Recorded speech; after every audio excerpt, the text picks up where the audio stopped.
everyone. First, thank you for coming today, and I hope we don't send you home crying. Usually, we are not such a pessimistic bank. So, I know I'm the last thing standing between you and our guest speaker, so I will be very short. For the next couple of hours, or even less, we've been talking about interest rates, inflation, house prices, and in this room, we know what they mean. We know how they relate to each other, how they affect our daily lives, and how they affect the economy in general. The question is, what is the level of understanding of these terms outside this room, in our community, in Tennessee, and the United States in general? So I will start my presentation with some statistics about financial literacy in our area. And after, I will talk a little bit about what our department is doing to improve this level.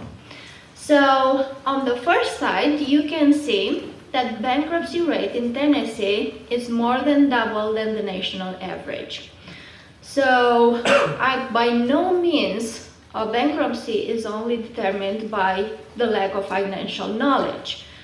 But financial literacy may be the root cause of this problem. Strongly related, you can see that in Tennessee, more people are contacted by debt collectors in the past 12 months. One of the first things that you learn in financial planning is that you have to have an emergency fund. So in Tennessee, more than 50% of individuals do not have an emergency fund.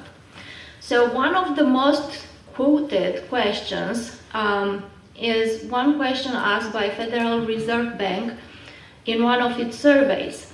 If you have an emergency of $400, do you have enough money to cover it?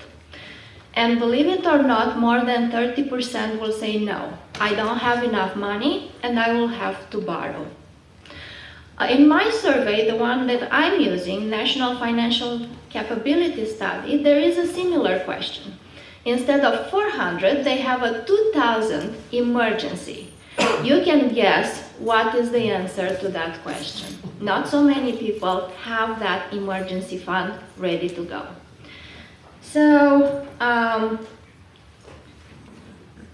now let's see some traditional questions that show up in many of the surveys that involve financial literacy.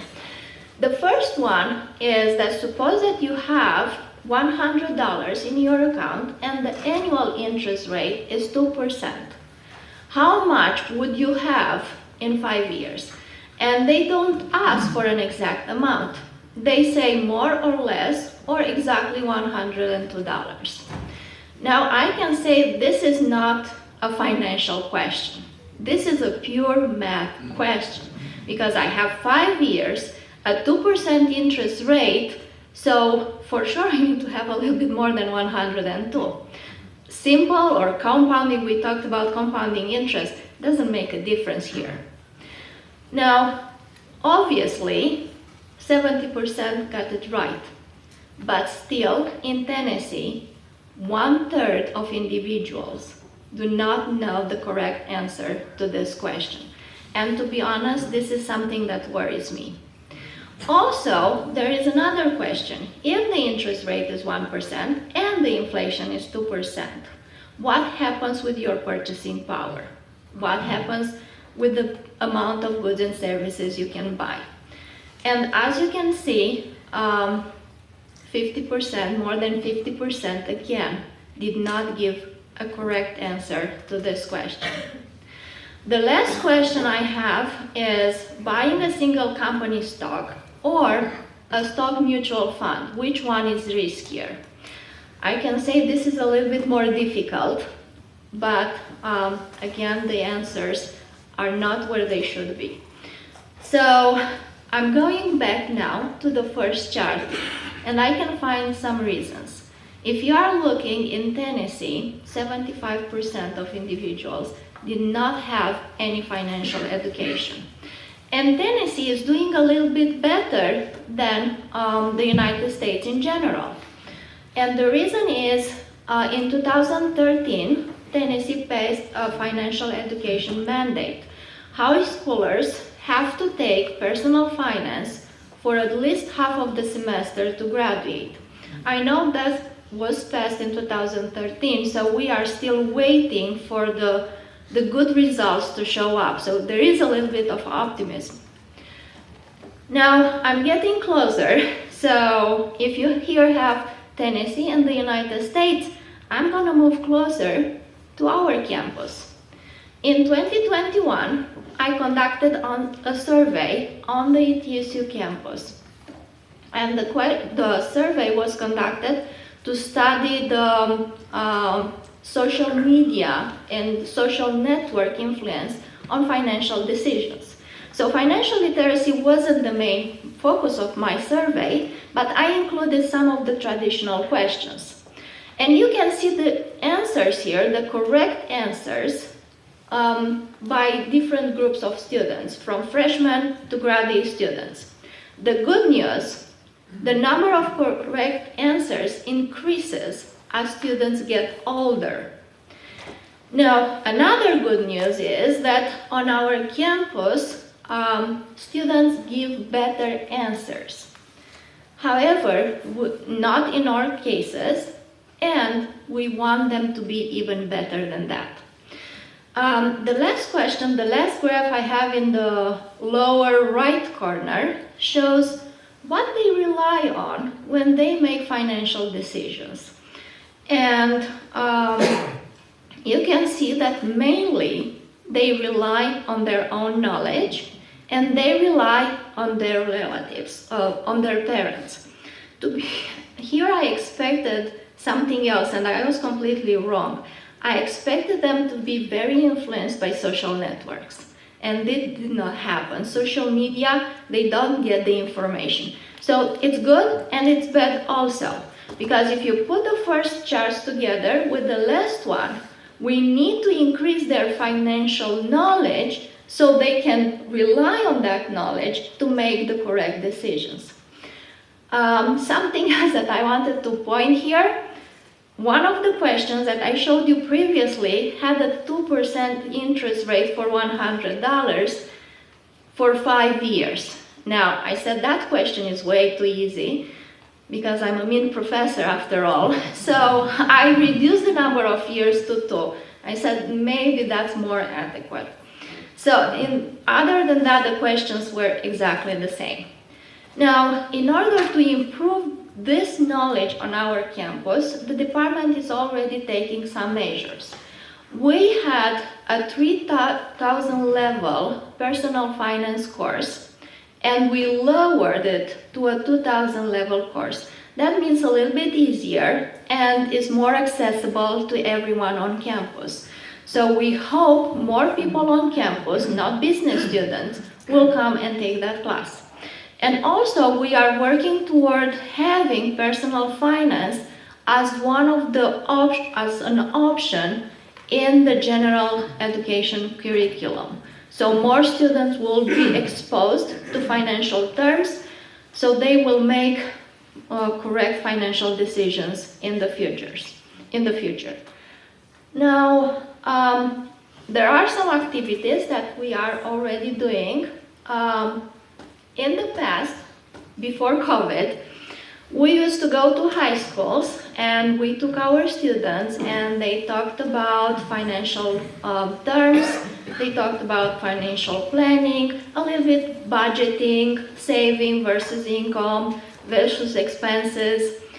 Our students had a great experience because they were the one presenting to high schoolers, and the high schoolers on the other side loved having our students in their classes because someone closer to their age was talking about financial matters. Now, we did that, and we are thinking about continuing. We also had some students of Finance Association having different seminars on campus and talking about financial topics. 2020, COVID came, everything stopped.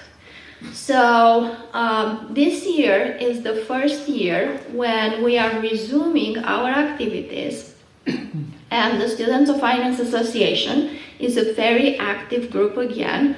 We have a strong group of very dedicated students, smart, great leadership skills. So they are putting some activities together.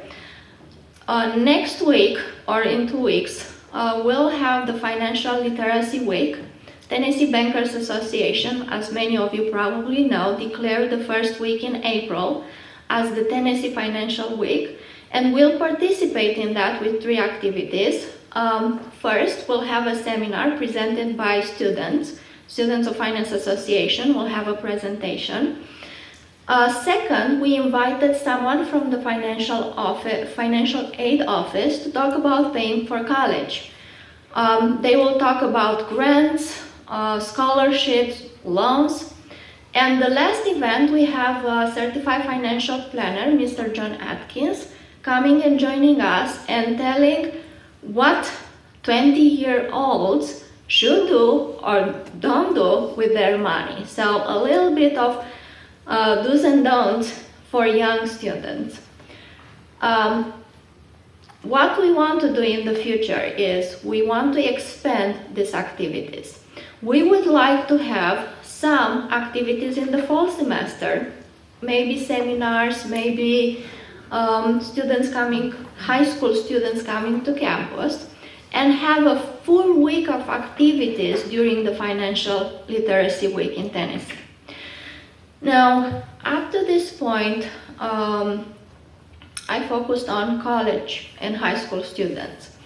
We also want to invite students to come on our campus, high school students, instead of us going to them, have them on our campus and have summer camp or weekend seminars where we can have games, activities around financial decisions and financial topics. So I think that would be a fun activity for high schoolers. They will get to know the ETSU campus and whatever the campus has to offer, and they will learn a little bit also. Now, I focused on students and high schoolers, but we need to expand a little bit, because if you remember, the younger generation relies on their knowledge and their parents' knowledge to make decisions. So if we are working with our students, we also need to work with their parents.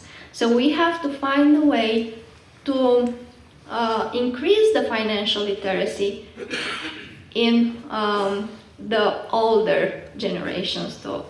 So we are thinking to have financial advising seminars for low-income families. We are thinking about expanding even to senior citizens and have seminars for them. There are so many news about senior citizens being targeted by scams. So we should increase the awareness. And of course, the last bullet I have on my PowerPoint is that something that we work toward. This is something that we have in plan, and this is something where probably will need your help. So as you can see on the program, next to my name, you have a QR code that will lead to my email address. If you have suggestions, opinions, or ways to collaborate, I'm welcoming to all of your opinions. So this is all I have today. Thank you very much. And I promise we are not so pessimistic.